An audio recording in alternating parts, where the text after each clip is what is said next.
ओम नमस्कार दोस्तों। संस्कृतम नः गौरवम नामक इस यूट्यूब चैनल में आप सभी का हार्दिक स्वागत है। मैं आचार्य अर्जुन। प्रतिदिन की भांति ही आज भी हम एक विशिष्ट वीडियो लेकर के आपके समक्ष उपस्थित हुए हैं। हमारी ये श्रृंखला चल रही है ब्राह्मण साहित्यों का सामान्य अध्ययन। जो ब्राह्मण साहित्य है तो उनका जो सामान्य अध्ययन है, उन अध्ययनों को हम यहाँ पे देख रहे हैं इस कक्षा श्रृंखला में। तो उसी क्रम में आज से पूर्व हमने ब्राह्मण साहित्य के सामान्य अध्ययन तथा ऐतरेय ब्राह्मण और कौशितकी ब्राह्मण, इन दो ब्राह्मणों को देखा है।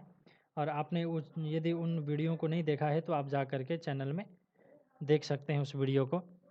तो आज के वीडियो में हम आगे यजुर्वेद के ब्राह्मणों पर विचार करेंगे। तो आज की कक्षा को प्रारंभ करते हैं। तो चलिए।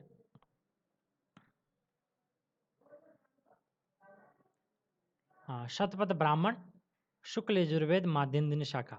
तो शुक्ल यजुर्वेद के दो शाखाएं हैं, कृष्ण यजुर्वेद और शुक्ल यजुर्वेद। तो शुक्ल यजुर्वेद के भी उसकी शाखा है, एक माध्यन्दिनी शाखा, एक काण्व शाखा।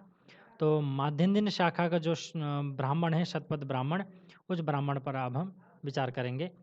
तो वैसे तो शतपथ ब्राह्मण माध्यन्दिनी शाखा तथा काण्व शाखा दोनों पर ही उपलब्ध होता है। तो अभी हम देखेंगे, आपको इसमें पता चल जाएगा आगे। इस बहुत सारे इसमें बिंदु है, उन बिंदुओं में ये भी आपके बिंदु इसमें समाहित होंगे।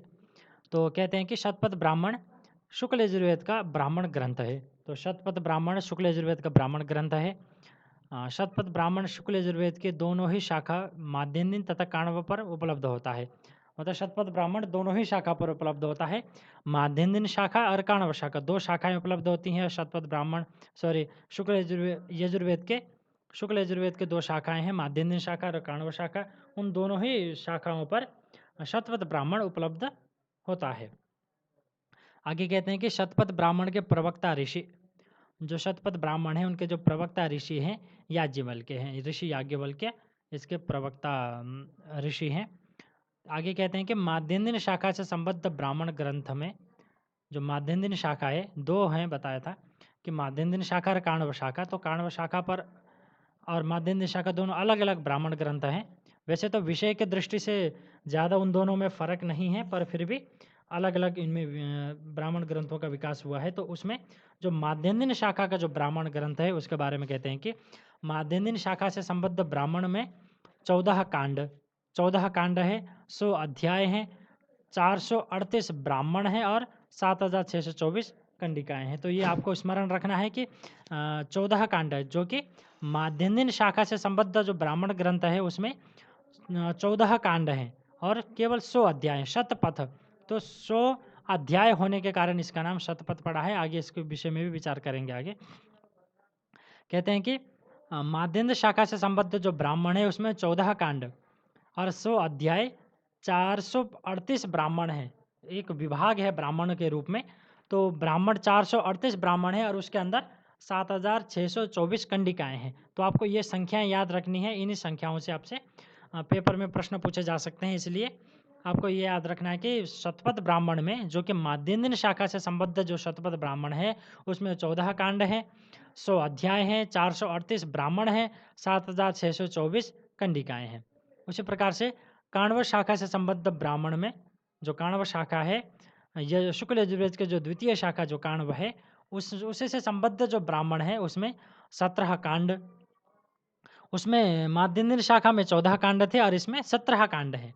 तो 17 कांड 104 अध्याय, उसमें 100 अध्याय थे, इसमें 104 अध्याय हैं और 435 इसमें ब्राह्मण है। उसमें 438 ब्राह्मण थे माध्यन्दिन शाखा के शतपथ में, इसमें 435 ब्राह्मण हैं और इसमें कंडिकाएं 6806 कंडिकाएं हैं। तो आपको ये संख्याएं स्मरण रखनी है कि 6806 इसमें कंडिकाएं हैं और उसी से पूर्व माध्यन्दिन वाले में 7624 कंडिकाएं हैं। तो इसमें ये जो ब्राह्मण ग्रंथ है उनमें अनेक महत्वपूर्ण आख्यान है, अनेक महत्वपूर्ण आख्यान इसमें प्राप्त होते हैं। तो उन आख्यानों का नाम देख लीजिए कि इंद्रवृत्र युद्ध, मतलब इंद्रवृत्रासुर का जो युद्ध है उसको उसमें कथा के रूप में इसमें वर्णित है। किसमें? आपके शतपथ ब्राह्मण में। और आगे कहते हैं कि योषित कामी गंधर्व, योषित कामी गंधर्व, इसकी भी आख्यान उसमें प्राप्त होती हैं। सुपर्णी तथा कद्रु, सुपर्णी और कद्रु इन दोनों के भी उसमें आख्यान प्राप्त होते हैं। च्यवन जो ऋषि भार्गव हैं तथा शर्यात इन दोनों के भी आख्यान इसमें प्राप्त होते हैं शतपथ ब्राह्मण में।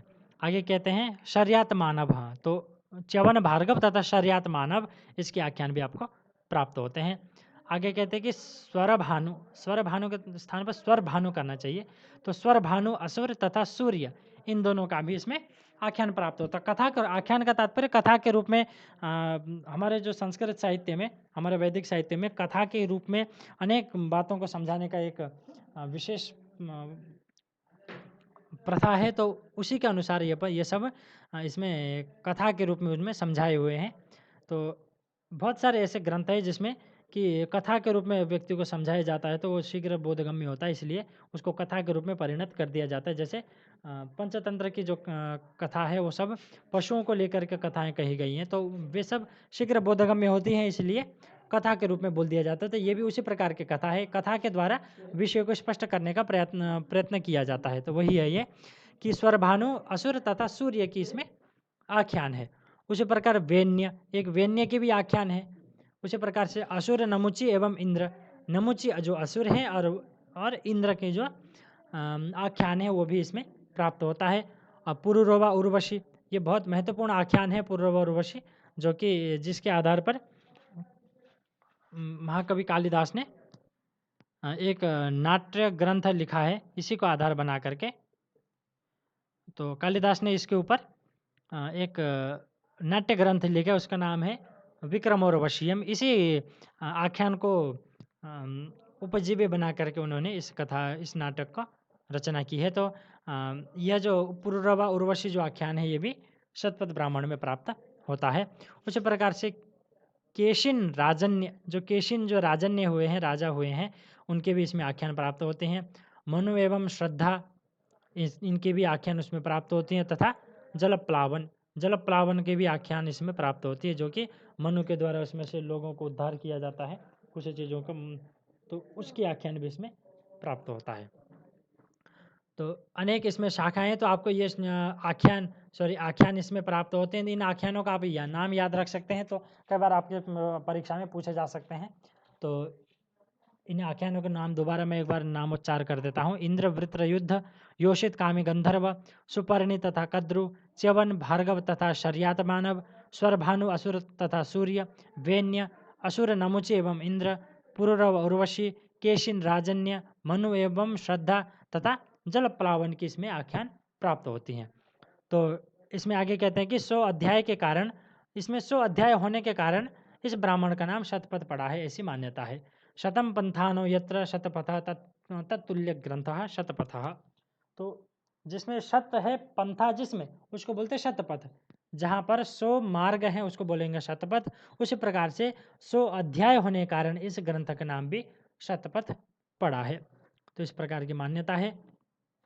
कहते कि माध्यम दिन शतपथ में वर्ण विषय एवं कांड के अनुसार वर्ण विषय को इसमें कहते हैं। मध्यम दिन हो गया, ये माध्यम दिन है, ये प्रिंट मिस्टेक है। तो माध्यम दिन जो शतपथ है, माध्यम दिन शाखा से संबद्ध जो शतपथ ब्राह्मण है, उसमें वर्ण विषय और कांड के अनुसार, इसमें 14 कांड बताया था, उन 14 कांडों को वर्ण विषय के अनुसार इसमें अलग अलग किया हुआ है, तो आप उसको देख सकते हैं। जो प्रथम कांड है उसका नाम है हविर यज्ञम। जो प्रथम कांड है, आपको कांडों के नाम भी पूछे जा सकते हैं परीक्षा में, तो आप इसको एक एक करके लिख सकते हैं इनको कांडों के अनुसार। तो हविर यज्ञम, प्रथम जो कांड है उसका नाम है हविर यज्ञ। तो इस कांड में दर्श पौर्णमास इष्टियों का वर्णन है। दर्श और पौर्णमास 2 प्रकार के यज्ञ होते हैं इसमें, दर्श और पौर्णमास। दर्श जो यज्ञ होते हैं जो कि अमावस्या के दिन किया जाता है, दर्श यज्ञ होते हैं, अमावस्या के दिन की जाती है। और पौर्णमास जो होते हैं वो पूर्णिमा के दिन की जाती है। तो ये 2 प्रकार के यज्ञ होते हैं, तो उसको दोनों मिला करके दर्श पौर्णमास इसको बोल दिया जाता है। तो उन इष्टियों का इसमें वर्णन है। हविर यज्ञ में दर्श पौर्णमास इष्टि का वर्णन है। तो दर्श पौर्णमास जो इष्टि है, इसके बारे में एक अलग से भी एक वीडियो बनाऊंगा, क्योंकि ये भी आपके परीक्षा में संलग्न है, इसका परिचय दर्श पौर्णमास का, इसके लिए अलग से वीडियो बनाया जाएगा आगे। तो आप चैनल के साथ जुड़े रहेंगे तो आपको उस वीडियो को भी देखने को मिलेगा। तो आगे चलते हैं। जो द्वितीय कांड है, द्वितीय कांड में एकपदिका, उसका नाम है एकपदिका द्वितीय कांड का। तो उसमें अनेक विषय हैं, तो उनमें से अग्निहोत्र, पिंड पितृयज्ञ, आग्राहायण, चातुर्मास्य, उपस्थान, पुनराधान, प्रवत्स्य प्रवत्स्य उपस्थान, आगतोपस्थान आदि यागों का वर्णन, सभी यागों के नाम हैं। तो इनमें द्वितीय जो कांड है एकपदिका, उसमें इन इष्टियों का वर्णन है, अग्निहोत्र, पिंड पितृयज्ञ इत्यादि का उसमें वर्णन है। तो आगे कहते हैं कि जो तृतीय कांड है उसका नाम है अध्वरम। तृतीय कांड है अध्वरम। इस कांड में दीक्षाभिषव पर्यंत सोमयाग का, सोमयाग एक सोमयाग, जो श्रोत यागों में दो प्रकार के श्रोत याग होता है, मैं कल भी कह चुका हूँ, सोमयाग दो प्रकार के होते हैं श्रोत याग, एक हविर्याग होता है, एक सोमयाग होते हैं। तो सोमयाग 7 प्रकार के होते हैं। तो इसी प्रकार से वो कहते हैं कि सोमयाग अनेक दिन चलते हैं, ये कई सारे सोमयाग एक दिन में समाप्त होने वाले भी सोमयाग होते हैं, मतलब अग्निष्टोम होते हैं। फिर उसके बाद 7 दिन वाले भी होते हैं, अनेक प्रकार के सोमयाग होते हैं। तो उसमें कहते हैं कि इस कांड में जो अध्वरम नाम का जो कांड है तृतीय कांड, उसमें भिक्षा शव पर्यंत, मतलब कोई शव होगा जो उसमें सोम इत्यादि का सेवन करते होंगे, उस प्रकार का कोई भिक्षा शव नाम की विधि होगी, उस विधि तक सोमयाग का इस तृतीय कांड में वर्णन है। फिर आगे कहते हैं कि जो चतुर्थ कांड है उसका नाम है ग्रहनाम। तो इस कांड में सोमयाग के तीनों सवन, सोमयाग में 3 सवन होते हैं, एक प्रातः सवन, जो दूसरा होता है वो माध्याह्न दिन सवन, और तृतीय होता है जो तृतीय सवन, जो तीसरा तृतीय सवन कहते हैं, वो 3 सवन है। तो तीनों सवन के अंतर्गत किए जाने वाले कर्मों, षोडशी सदृश सोम संस्था, एक ये कर्म हो गए, और द्वादशाह याग तथा 17 आदि यागों का वर्णन है। तो 3 आपको सवन याद रखने हैं, प्रातः सवन, माध्याह्न दिन सवन और प्रातः सवन, माध्याह्न दिन सवन और तृतीय सवन, इस प्रकार से 3 सवन होते हैं। तो जो पंचम कांड है, 5वां कांड है, उसका नाम है ग्रह नाम हो गया। चौथा कांड का नाम ग्रह नाम, तो ये हो गया। तो 5वां जो कांड है सवम, तो उसके अंदर इस कांड में वाजपेय तथा राजसूय यज्ञों का वर्णन है। वाजपेय ये भी यज्ञ विशेष है, और आगे राजसूय क्षत्रियों के द्वारा की जाने वाले यज्ञ जो राजसूय है उसका भी इसमें वर्णन है, 5वें में सवम नामक कांड में। आगे कहते हैं कि छठा जो कांड है उपासंभरणम। उपासंभरणम नामक जो छठा कांड है, उसमें इस कांड में उपासंभरण तथा विष्णु क्रम का विवेचन। उपासंभरण भी किसी प्रकार का यज्ञ से संबंधित कृत्य होंगे, और विष्णु क्रम है, इन दोनों का भी इसमें विवेचन हुआ है। उसी प्रकार जो 7वां कांड है, 7वां कांड हस्तिघट्ट नामक 7वां कांड है। इन कांडों का नाम आपको अवश्य स्मरण कर लेना है, चाहे उसमें वर्ण विषयों का स्मरण हो ना हो, याद रखने का प्रयास करना चाहिए। अन्यथा इन कांडों का नाम तो आप एक एक करके इसको सूत्र सा बना करके इसको कर सकते हैं। प्रथम शब्द लेकर के आप सूत्र सा बनाइए, नहीं तो मैं कल के वीडियो में आपको सूत्र इसका बना करके आपको दे दूंगा, उसको याद रखेंगे तो क्रम से आपको इन कांडों के नाम भी याद हो जाएंगे। तो कभी भी किसी भी प्रकार से पूछे जा सकते हैं, तो आपको हर तरह से तैयार रहना होता है। तो इसी प्रकार से जो 7वां कांड है हस्तिघट, इस कांड में गार्हपत्य चयन, अग्निक्षेत्र संस्कार तथा दर्भस्तंभ आदि का विवेचन हुआ है। तो जो हस्तिघट है इसमें गार्हपत्य चयन, अग्निक्षेत्र संस्कार तथा दर्भस्तंभ आदि का विवेचन हुआ है। तो आपको इसको याद रखना है। 7वां जो कांड है हस्तिघट है। और 8वां जो कांड है चिति नामक 8वां कांड है। 8वां कांड का नाम चिति है। तो इस कांड में प्राणभृत प्रभृत इष्टिकाओं का वर्णन, जो इष्टिका बोलते हैं चिति, इसका नाम इसलिए है कि जो यज्ञ के जो वेदी है उसको चिति के नाम से बोले थे, अग्नि चयन बोलते हैं उसको चिति, जिसमें अनेक प्रकार के चितियों का वर्णन, जैसे शेन चिति इत्यादि। प्राणभृत ये भी चिति है। तो इसके ऊपर यज्ञ किया जाता है। शेन चिति है, जैसे सोमयाग है, सोमयाग में मतलब अग्निष्टोम जो याग होता है वो अनेक प्रकार के चितियों में शेन चिति इत्यादियों में उसका किया जाता है। उसी प्रकार से एक प्राणभृत नाम के भी चिति होगी, उन चितियों का वर्णन है इसमें। तो प्राणभृत प्रभृत इष्टिका, इष्टिका मतलब चितियों को निर्माण करने के लिए की जाने वाले जो इष्टिका है उनका वर्णन है, किस किस प्रकार की इष्टिका होनी चाहिए, मतलब शेन चिति में कितनी इष्टिकाएँ लगेंगे, किस किस कोण वाली इष्टिकाएँ लगेंगे इत्यादि उसमें वर्णन है। तो हम इसी प्रकार से आगे चलते हैं। 8वां जो कांड का नाम है चिति है। तो आगे चलते हैं।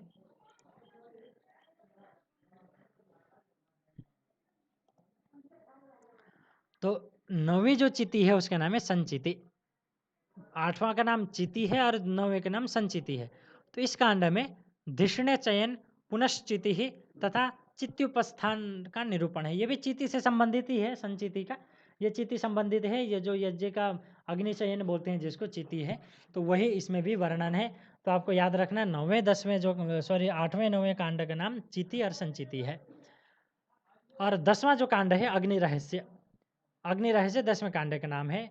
और अग्नि शब्द का अर्थ यहाँ पर केवल अग्नि ही मात्र नहीं, मतलब वैसे इस ब्राह्मण में मतलब वैदिक जो साहित्य है उसमें अग्नि का अनेक अर्थ होते हैं। तो अनेक प्रकार के चिति का एक ही अर्थ नहीं होता।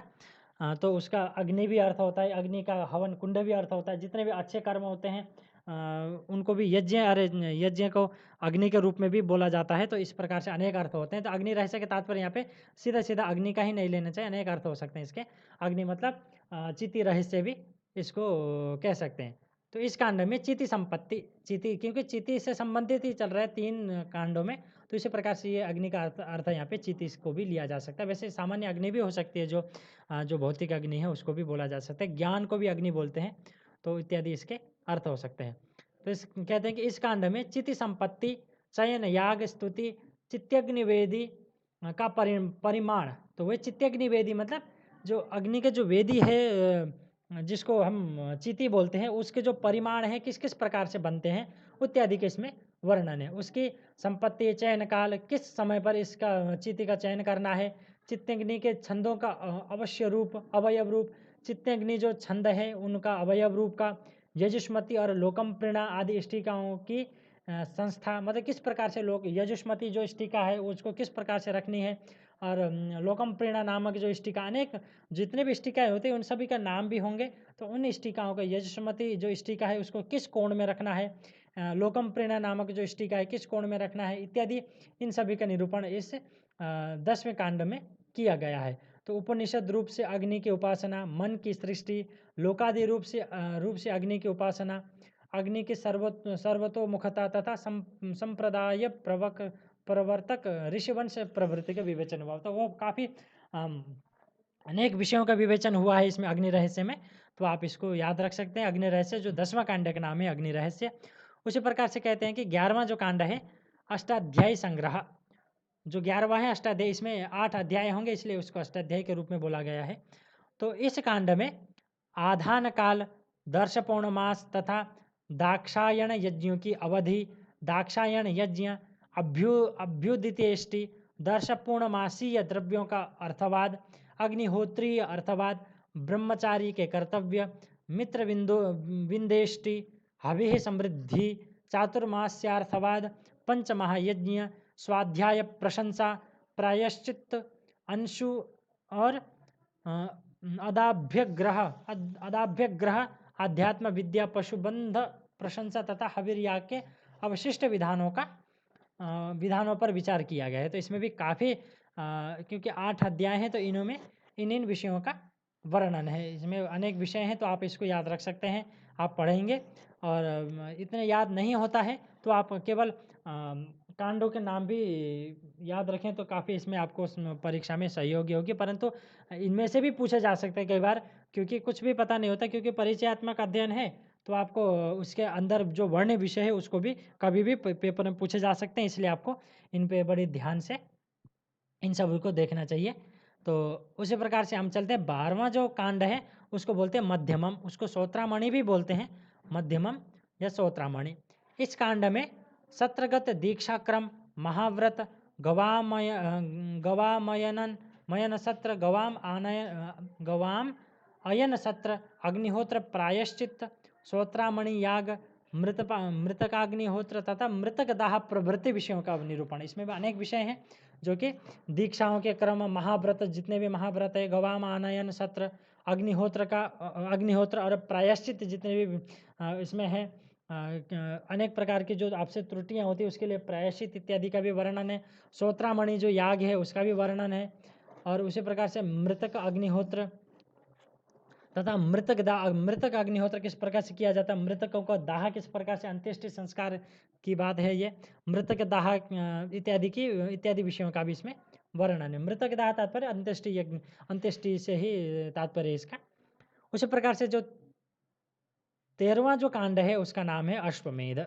इस कांड में अश्वमेध और उसके अंतर्गत तदगत प्रायश्चित पुरुषमेध सर्वमेध तथा पितृमेध इत्यादि का निरूपण है, विवरण है। वही अश्वमेध और प्राय अश्वमेध के तदगत उसके अंतर्गत प्रायश्चित इत्यादि का, अश्वमेध के अंतर्गत जो प्रायश्चित इत्यादि का और पुरुषमेध सर्वमेध पितृमेध इत्यादि अनेक प्रकार के यज्ञ हैं, उन सभी का भी 13वें जो अश्वमेध नामक जो कांड है उसमें वर्णन प्राप्त होता है। उसी प्रकार से हम देख सकते हैं जो चतुर्दश जो कांड है, 14वां कांड है, उसका नाम है बृहदारण्यकम। इस कांड में प्रवर्ग्य कर्म, धर्म विधि, महावीर पात्र, प्रवर्ग्योत्सादन, प्रवर्ग्य कर्तिक और कर्तृक नियम, ब्रह्म विद्या, मंथ तथा वंश इत्यादि का प्रतिपादन हुआ है। तो इसमें यज्ञ संबंधी चीजें हैं, ये भी प्रवर्ग याग इत्यादि भी अग्निष्टोम इत्यादि यागों में किया जाता है। प्रवर्ग में अनेक क्रियाएं होती हैं, उनमें से एक क्रिया होती है जो कि घी का एक बूंद डाल करके नीचे दूध गर्म किया, सॉरी उसमें घी गर्म किया जाता है अग्नि के एक मटके में, मटके में घी रख करके अग्नि में रख करके उसको अत्यधिक गर्म किया जाता है। ऊपर से जो अजा का जो दूध है उसको डाल करके उसको बड़ा विस्फोट सा किया जाता है, तो उसका नाम है प्रवर्ग्य। वो विधि है, वो एक कर्म है अग्निष्टोम के। तो अनेक बार आपने कभी देखा होगा इस प्रकार की किया जाता है। दक्षिण भारत में अत्यधिक मात्रा में ये अग्निष्टोम इत्यादि सोमयाग इत्यादि के विधान है। उत्तर भारत में तो आजकल थोड़ा सा लुप्त प्राय से हो गया, परंतु दक्षिण भारत में इसका ये किया जाता है समय समय पर। तो उसी प्रकार से प्रवर्ग्य कर्म, धर्म विधि, महावीर पात्र, प्रवर्गोत्सादन, प्रवर्ग्य कर्तृक, प्रवर्गोत्सादन और प्रवर्ग्य किसको करने वाला कौन होता है इत्यादि के नियम, ब्रह्म विद्या इत्यादियों का इसमें निरूपण हुआ है। और इसी कांड में कहते हैं कि इसी कांड के अंतिम के 6 अध्याय में, अंतिम के जो 6 अध्याय उसको ज्ञान कांड भी कहते हैं। अंतिम के जो 6 अध्याय इसमें लिखा नहीं है उसको ज्ञान कांड भी कहते हैं। अंतिम के जो 6 अध्याय उसको ज्ञान कांड कहते हैं और उसको बृहदारण्यक उपनिषद के नाम से भी जानते हैं। जो बृहदारण्यक उपनिषद है उसको यह बृहदारण्यक जो अंतिम जो कांड है, 14वां कांड है, उसका एक अंश है बृहदारण्यक उपनिषद, उसको ज्ञान कांड भी कहते हैं। तो यहाँ तक आपके 14 आपके कांड हो गए और उसमें वर्ण विषय का इसमें प्रतिपादन हो गया है। उस प्रकार से आप आगे, ये तो आपका माध्यन्दिन शाखा से संबद्ध जो 14 कांड थे वे माध्यन्दिन शाखा से जो शतपथ ब्राह्मण कृष्ण शुक्ल यजुर्वेद के जो ब्राह्मण है, शतपथ ब्राह्मण जो कि माध्यन्दिन शाखा से संबद्ध है, उसके जो 14 कांड है उनका नाम और उनके वर्ण विषय को यहाँ पर बताया गया है। उसी प्रकार से आगे काण्व शाखा से संबद्ध जो ब्राह्मण ग्रंथ है उसके जो 17 कांड, क्योंकि काण्व शाखा से संबद्ध जो शतपथ ब्राह्मण है उसमें 17 कांड है, माध्यन्दिन में 14 कांड है और काण्व में 17 कांड है। उन 17 कांडों के केवल नाम मात्र यहाँ पर लिखा गया है, तो उसको आप देख सकते हैं। केवल नाम मात्र आपको इतना ही याद रख लेना है, नाम मात्र। उनमें भी ज़्यादा विषय का जो वर्ण विषय का भेद नहीं है, कुछ कुछ वर्ण विषय का भेद है, परंतु ज़्यादातर एक ही है, इसलिए उसको नहीं लिखा है। केवल आप इसको नाम स्मरण कर सकते हैं। नाम भी लगभग सेम है, 3-4 नाम इसमें एक्स्ट्रा हैं। तो हम इसको देख लेते हैं। जो प्रथम कांड है एक पात कांड, एक पात नाम का प्रथम कांड है। द्वितीय नाम है हविर यज्ञ, उसका जो प्रथम यज्ञ है, प्रथम कांड का नाम हविर यज्ञ है। इसमें जो माध्यन्दिन की शाखा के शतपथ ब्राह्मण है। उसी प्रकार से उद्धारी कांड तृतीय कांड, चतुर्थ अध्वरम, 5वां का नाम ग्रह नाम, 6ठा वाजपेय, 7वां राजसूय, 8वां उपासंभरण, 9वां हस्तिघट और 10वां चिति और 11वां शाग्नि चिति, 12वां अग्नि रहस्य, 13वां अष्टाध्यायी, 14वां मध्यमम, 15वां अश्वमेध, 16वां प्रवर्ग और 17वां बृहदारण्यक। लगभग सेम ही है कांडों का नाम भी। तो आप इसको कांड का नाम लिख करके याद कर सकते हैं। और जैसे ही आपका ये हमारे ब्राह्मण ग्रंथों का अध्ययन समाप्त हो जाएगा तो मैं आपको ये PDF उपलब्ध करा दूंगा। तो और आगे चलते हैं इसी प्रकार से। ये यहाँ तक समाप्त हुआ, तो आप इसको स्क्रीनशॉट लेकर के रख सकते हैं, स्क्रीनशॉट लेकर के, अथवा अपने कॉपी में उतार भी सकते हैं, नहीं तो 1-2 दिन में आपको इसके PDF उपलब्ध हो जाएगी तो आप उसी से भी उसका अध्ययन बार बार आवृत्ति इसका कर सकते हैं। तो इसी प्रकार से आगे चलते हैं। अब तैत्तिरीय ब्राह्मण, जो तैत्तिरीय ब्राह्मण जो कि कृष्ण यजुर्वेद के ब्राह्मण हैं, तो उसके संबंध में आगे हम विचार करेंगे थोड़ा सा। ये ज़्यादा नहीं है, इसलिए इसको जल्दी से इसको समाप्त कर देते हैं। ये कहते हैं कि कृष्ण यजुर्वेद का यह एकमात्र स्वतंत्र ब्राह्मण ग्रंथ है। जो कृष्ण यजुर्वेद है उसका यह एकमात्र स्वतंत्र ब्राह्मण ग्रंथ है। कृष्ण यजुर्वेद के वैसे तो 4 ब्राह्मण वैसे कहे जाते हैं, परंतु ये एक सबसे महत्वपूर्ण जो ब्राह्मण है, तैत्तिरीय ब्राह्मण है, जो कि आपको स्वतंत्र रूप में इसको प्राप्त होता है। अन्यथा अन्य जो ब्राह्मण हैं वे थोड़े से पूर्ण रूप से या संहिता का ही भाग के रूप में है अन्य ब्राह्मण। ये स्वतंत्र रूप से ब्राह्मण के ही रूप में विकसित हुआ है, यह जो तैत्तिरीय ब्राह्मण है। तो इसके बारे में देखते हैं कि यह ब्राह्मण भी शतपथ की तरह ही स्वरांकित है। यह जो ब्राह्मण है स्वरांकित है। इसका तात्पर्य यह हुआ कि जो शतपथ ब्राह्मण है वो भी स्वरांकित है। तो यह ब्राह्मण शतपथ की तरह ही स्वरांकित है। आगे कहते हैं कि इस ब्राह्मण के प्रवक्ता ऋषि, जो तैत्तिरीय ब्राह्मण है, इसके जो प्रवक्ता ऋषि हैं, वैशंपायन के जो शिष्य, वैशंपायन एक ऋषि हुए हैं, उनके जो शिष्य तित्तिर हैं।